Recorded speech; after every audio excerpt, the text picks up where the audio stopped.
రోడ్ల మీద ఎన్నో బళ్ళు వెళ్తుంటాయి, కానీ ఆ సౌండ్ వినగానే తల తిప్పి చూసేలా చేసే దమ్ము ఒక్క బండికి మాత్రమే ఉంది. అదే రాయల్ ఎన్ఫీల్డ్.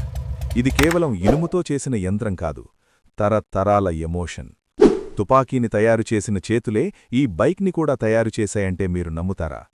అసలు ఈ రాయల్ ఎన్ఫీల్డ్ ప్రస్థానం ఎలా మొదలైంది? కథ మొదలైంది 1901లో ఇంగ్లాండ్లో.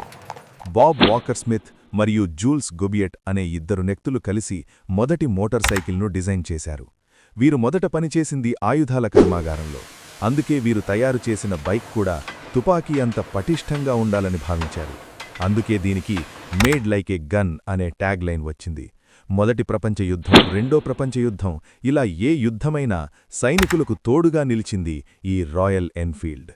ప్లాస్టిక్ వాడకం తక్కువ, మెటల్ వాడకం ఎక్కువ.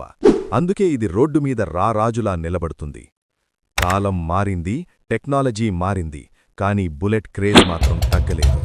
తాతలు కొన్నారు, తండ్రులు నడిపారు, ఇప్పుడు మనమూ వాడుతున్నాం. ఇది కేవలం వాహనం కాదు, భారతీయుల గర్వం. Royal Enfield, ride pure.